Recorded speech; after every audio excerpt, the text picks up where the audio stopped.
اللهم أنت ربي لا إله إلا أنت، خلقتني وأنا عبدك، وأنا على عهدك ووعدك ما استطعت. اللهم أنت ربي لا إله إلا أنت، خلقتني وأنا عبدك، وأنا على عهدك ووعدك ما استطعت.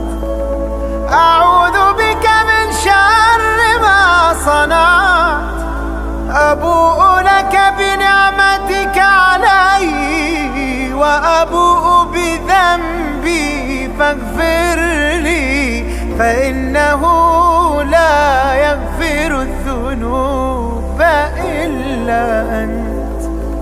اللهم أنت ربي لا إله إلا أنت، خلقتني وأنا عبدك، وأنا على عهدك ووعدك ما استطعت. أعوذ بك من شر ما صنعت، أبوء لك بنعمتك علي وأبوء بذنبي فاغفر لي، فإنه لا يغفر الذنوب إلا أنت. وصلى الله وسلم على سيدنا محمد خاتم الأنبياء والمرسلين.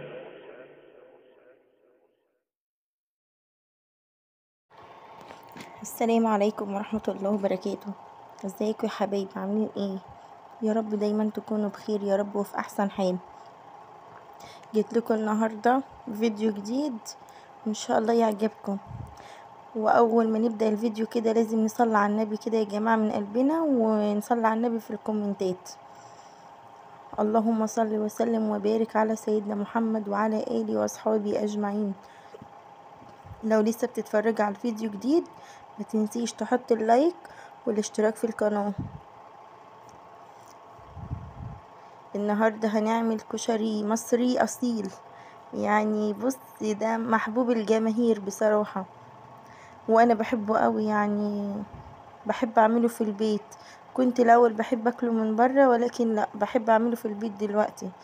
عشان خاطر يعني بنشوف حاجات غريبة كده في الكشري بعد ساعات اللي بيجي من بره، ولكن لا يعني الواحد يفضل ان يعمله في البيت افضل. شوفوا الطريقة بتاعتي ويا رب تعجبكم. هو اول البداية كده انا حطيت المكرونة تتسلق، حطيت مكرونة سباكيتي ومقصوصة الصغيرة دي وكبيرة شوية ماشي. وكمان الحلة الصغيرة اللي قدامكم دي حطيت فيها الحمص يتسلق، لان بياخد وقت كبير. انا حطاه من قبل ما احط المكرونة بصراحة ماشي. وعملت الرز بالشعرية قدامكم اهو، وكمان غطيته يعني بيستوي. انا واقفة على البوتاجاز، ايدي في المكرونة وايدي في الرز والحمص زي ما انتوا شايفين. دلوقتي المكرونة اتسلقت اهو، هبتدي اشطفها. انا بعمل حركة حلوة في المكرونة ولازم تجربوها، يعني جميلة. انا بعد ما بشطف المكرونة شوية حلوين اروح حاطة حبة زيت في الحلة، وبعدين بحط في الحلة يعني قبل ما احط المكرونة احط الزيت واحط مكعب من المرقة ورشة ملح كمان، ويمكن حبة كمون لو فيه مثلا، يعني لو بتحبي الكمون، لو مش بتحبيه ما تحطوش ماشي. انا اكتفيت بصراحة بالملح والمرقة والزيت، لان انا حطيت كمون في الصلصة بتاعت الكشري. وبعد ما المرقة تسيح والزيت يسخن شوية ابتدي احط المكرونة زي ما انتوا شايفين كده، واقلبها تقلبتين كده حلوين وبعدين اسيبها تفضل كده مفلفلة وجميلة لغاية اخر واحدة بصراحة، يعني لغاية اخر طبق حطيناه. وهي المكرونة جميلة معجنتش مني ولا اي حاجة، ولا حتى مسكت في بعضها. هوريها لكم كمان في اخر الفيديو ان شاء الله. الحمص كده دخل على السوا، وايه الامور اتظبطت. متهيألي في الحتة دي هو اتسلق، ايوه اتسلق عشان شلته وفضيته وحطيت ايه العدس بجبة يتسلق. انا ما بسلقش العدس بالجبة قوي، لاني بحبه يطلع كده زي بتاع المطاعم، الواحدة بوحدتها كده. كنت الاول بزود عليه السوا، بلاقيه مش عارفة، بلاقيه يعني شكله غريب كده، مش العدس بجبة اللي احنا متعودين عليه. ولكن بسيبه 10 دقايق يغلي، وبعدين اروح ايه مصفياه، يطلع ايه اصفيه وكمان مغسلهوش، يعني خليه بالبخار بتاعه. البخار دوت هو اللي بيكمل السوا بتاع العدس. انتوا فاهمين ازاي؟ يعني هو 10 دقايق وبعدين تدفع عليه بس. المهم جبت بعد ما خلصت العدس وكده، انا بحضر البصل، مع اني لازم البصل ده يتحضر في اول حاجة، لاني هناخد الزيت بتاعه. انا متعودة اخد زيت البصل، ولكن المرة دي مخدتهوش، لاني ما حطيتش فيه حبة دقيق زي ما انا بحط، لاني نسيت بصراحة. انا نسيت، لقيت نفسي بسلق المكرونة وبعمل وبعمل الرز وكده، وبعدين افتكرت ان المفروض اعمل البصل اول حاجة، لان عايزة اخد الزيت بتاعه. بيطلع حاجة تانية والله العظيم لما تعمله الكشري بزيت البصل. ماشي. وبعدين جبت كده دورق طماطم، كله ده قدامكم يعني بحضره. وبعدين ايه هنروح مع بعض على البوتاجاز كده ونعمل الصلصة والبصل مع بعض. دورق كده حلو، ونشيل الخلاط كده على طول ونروق اول باول عشان تفضل الدنيا نضيفة حوالينا. جبت الطاسة حطيت فيها حبة زيت، على فكرة الطاسة مكانها بطاطس عادي يعني ما فيش مشكلة، وزودتها حبة زيت كمان. وبعدين ايه هبتدي احط البصل. والله انا بحب اعفر البصل بحبة دقيق او نشا، بس للاسف والله يعني جيت افتح ظرفة المطبخ ما لقيتش، نسيت يعني اشتري عشان البصل وكده، نسيت خالص. ولكن زي بعض يعني تتعود مرة تانية.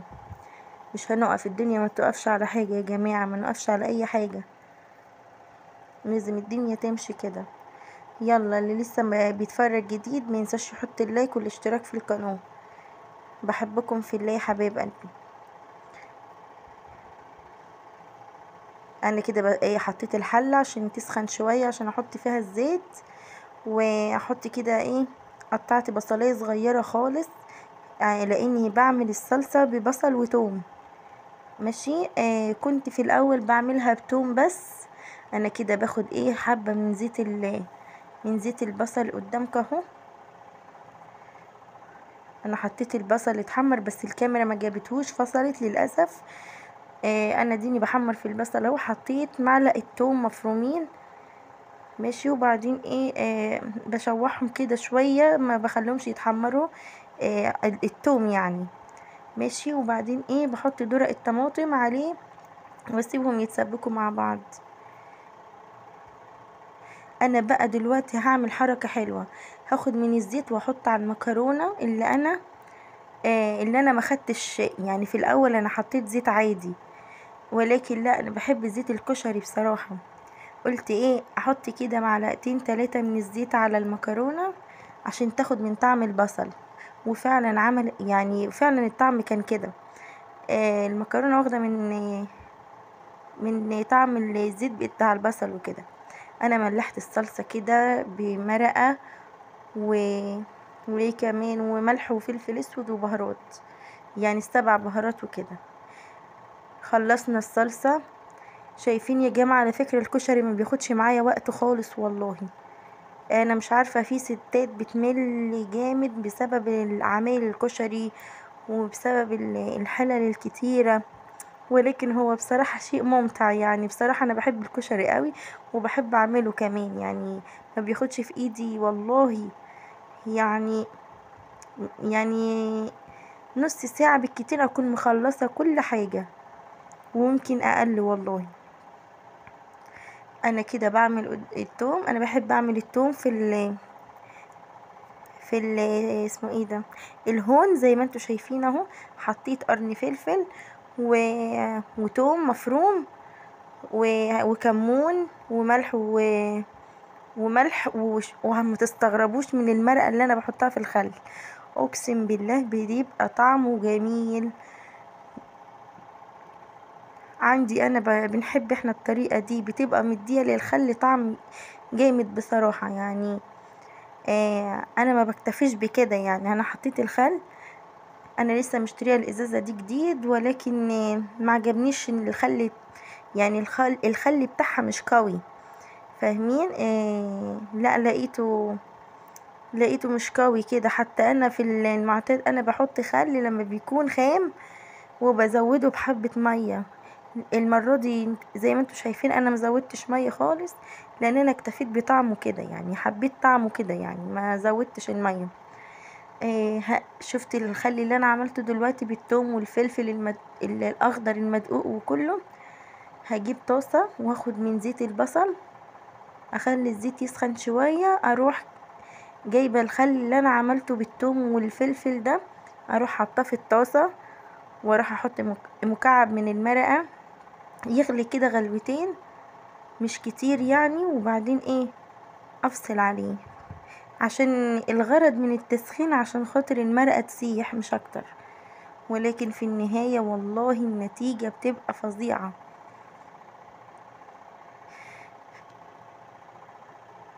زي ما انتوا شايفين كده، والصلصه كمان بتغلي، والرز طفيت عليه، وكل حاجه بتجهز معايا بسرعه. الحمد لله يا رب. يعني الواحد يعني الحمد لله ان هو بيقف على رجليه وبيعمل كل حاجه، نحمد ونشكر ربنا يعني، الحمد لله. مكعب المرق انا حطيته، انا احط نص المكعب، وبعدين احس ان هي لا محتاجه اروح حاطه النص التاني، اللي هو انا حطيت كده مكعب واحد بس. الصلصه كمان زي ما قلتلكوا 7 بهارات وكمون وملح وفلفل اسود، والمرقه طبعا ما اقدرش استغنى عنها، مش عارفه ليه. هنسيبها كده تتسبك شويه، وبعدين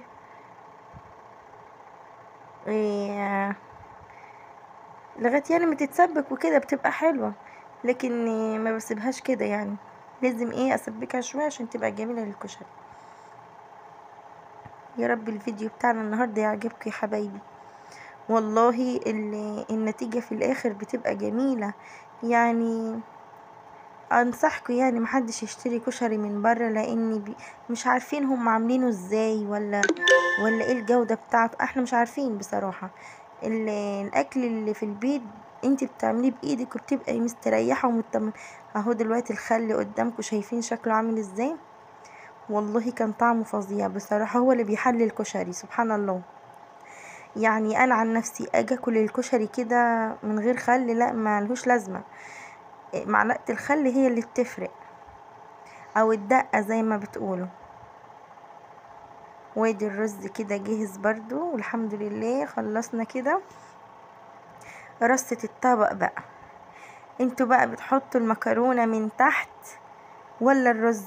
يعني انا عندي بحط المكرونة الاول وفوقيها، شايفين المكرونة مفلفلة وجميلة معجنتش خالص، وحبة الزيت دي بتفرق خالص والله. يا رب الاكل النهاردة يعجبكم ان شاء الله. شايفين شكل الطبق وجماله؟ انا حطيت كده الصلصة زيادة والحمص والعدس والدقة كمان اهو، حطيتهم زيادة للي محتاج. ماشي، ويا رب الفيديو يعجبكم يا حبايب قلبي. سلام.